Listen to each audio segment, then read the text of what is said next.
오늘 우리가 살펴볼 말씀은 예레미야 50장 말씀입니다. 우리는 46장에서부터 이제 내일까지 볼 51장까지 이스라엘의 주변 열국들에 대한 하나님의 심판의 말씀에 대해서 우리가 살펴보고 있는데, 오늘과 내일은 바로 그들 가운데 바벨론에 대한 심판의 말씀입니다. 그렇다면 바벨론이 멸망하게 된 이유가 무엇인가 라는 것이죠. 11절에 보면 바벨론을 가리켜 노력하는 자라고 표현하고 있습니다. 이 편에서 알 수 있듯이 하나님의 심판의 가장 중요한 요인이 그들이 선면을 공격하고 압제한 데 있음을 보여주고 있는 것이죠. 물론 바벨론이 유다를 친 것은 범죄한 선민을 징계하시려는 하나님의 섭리와 무관하지는 않습니다.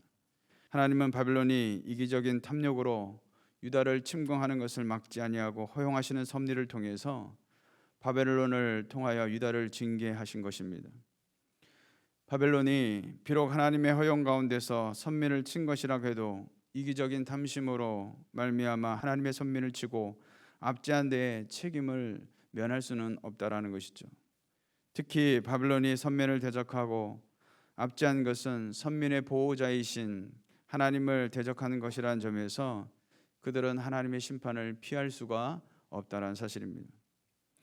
15절의 표현처럼 이는 여호와께서 그가 행한 대로 그에게 내리시는 보복이라, 그가 행한 대로 그에게 갚으시는도다 라는 말씀이 있는데, 말씀의 원문을 직역하면 이런 의미이죠. 왜냐하면 이것이 여호와의 보복이다. 너희는 그녀에게 보복하라. 너희는 그녀가 행한 대로 행하라 라고 말씀하고 있는 것입니다.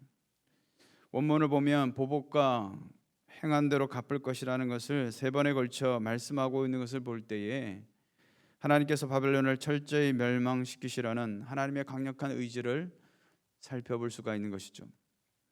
바벨론은 패전국인 유다와 예루살렘의 어느 정도 파괴와 살육을 예상한 바였습니다.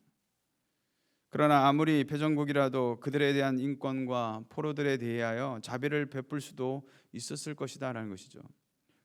그러나 그들은 유다 사람이라면 눈에 보이는 대로 학살을 일삼았으며 또 자기들의 필요를 따라 닥치는 대로 포로로 끌어갔다라는 것이죠. 그들의 잔인함은 시드기야 왕이 보는 앞에서 왕자들과 신하들을 죽였다는 사실을 볼 때에 그들이 얼마나 잔인하고 악한지를 알 수가 있는 것이죠. 사랑하는 성도 여러분, 하나님은 모든 것을 다 아시고 공의의 하나님이시기에 사람이 무엇을 행하든 그 모든 것을 다 아시는 하나님이신 줄로 믿습니다. 그러기에 하나님은 사람이 행한 대로 갚으시는 분이시다라는 것입니다. 불의한 자들이 아무리 은밀하게 악을 저질러도 결코 하나님의 심판을 피해갈 수가 없는 것이죠. 그래서 34절에 그들의 구원자는 강하니 그의 이름은 만군의 여호와라. 반드시 그들 때문에 싸우시리니 그 땅에 평안함을 주고라고 말씀하고 있습니다. 무슨 말이겠습니까? 하나님의 백성을 괴롭히는 적대 세력을 제거하고 그들을 평안으로 인도하신다는 말씀입니다. 다시 말해 악인은 심판하시나 하나님의 백성은 구원하시는 하나님이신 줄로 믿습니다. 바벨론이 심판받고 있는 또 하나의 이유가 있다면 31절의 말씀을 보면 주 만군의 여호와의 말씀이니라. 교만한 자여 보라, 내가 너를 대적하나니 너의 날 곧 내가 너를 벌할 때가 이르렀음이라 라고 말씀하고 있습니다. 이 말씀에서 바벨론을 대적하는 주체가 메대 바사의 군대가 아니라 바로 전능하신 하나님이심을 강조하고 있는 것이죠. 여호와께서 친히 바벨론의 대적이 되시고자 나서는 이유가 무엇이겠습니까? 한마디로 바벨론의 교만 때문이다라는 것입니다. 이 교만이라는 말은 히브리의 원문의 뜻을 보면 이 교만이라는 단어가 갖는 두 가지 특징이 있는데, 그 첫 번째는 바로 주제넘음, 건방짐이다라는 것이죠. 예를 들어 거짓 선지자들은 하나님의 부름을 받지 않았음에도 불구하고 마치 하나님으로부터 권위를 받아서 하나님의 이름을 또 하나님의 메시지를 전하는 것처럼 그렇게 말한다라는 것이죠. 바벨론 역시 이스라엘의 거룩한 자에게 대항함으로써 스스로에게 너무 많은 것을 주장하고 있는 것입니다. 사랑하는 성도 여러분, 우리 역시 때로 주제넘는 교만을 행할 때가 있습니다. 예를 들어서 무엇이 하나님의 뜻인지 살피지 않은 채 너무도 쉽게 우리는 이런 얘기들을 하죠. 이것이 하나님의 뜻이라고 함부로 말할 때가 참 많이 있습니다. 그렇게 단정짓고 말할 때가 있다는 것이죠.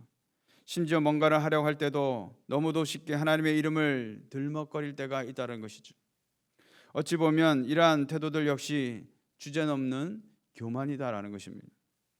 이는 신앙생활도 마찬가지입니다. 말씀을 통해 말씀하심에도 불구하고 그 말씀을 들으려고 하지는 않고 자기의 지식과 경험을 바탕으로 하는 판단들을 더 앞세운다는 것이죠. 지금 하나님의 말씀 앞에 여전히 주제넘는 교만한 틀을 꺾지 않는 것과 무엇이 다르겠습니까? 그래서 31절의 원문을 지극하면 보라 내가 너를 등진하니 교만이여 라고 말씀하고 있는 것이죠.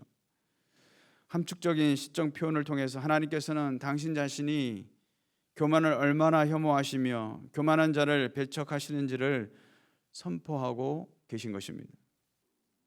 이 말씀은 심판의 대상인 바벨론을 향하여서 바벨론을 향한 심판의 메시지를 듣고 있는 이스라엘을 향해서 그리고 오늘 이 시대를 살아가는 저와 여러분을 향해서 동일하게 말씀하시는 말씀이죠. 두 번째로 이 교만의 특징이 있다면 그것은 바로 반항, 불순종을 의미합니다. 인간은 교만하기 때문에 그보다 권위 있는 자에게 대항하여 자신의 뜻을 반항하는 정도까지 주장할 때가 있습니다.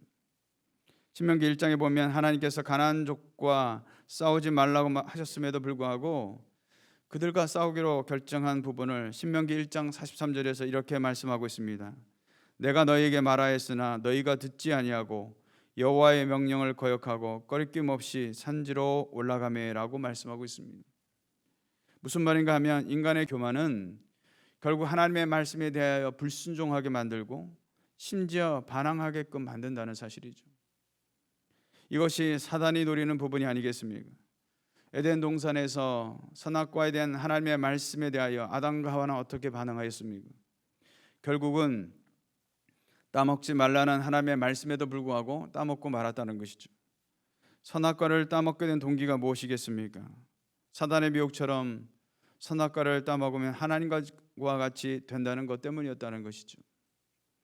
다시 말해 하나님의 말씀을 듣지 않는 것 자체가 하나님을 향해 대항하는 것이고 바로 교만이다라는 것입니다.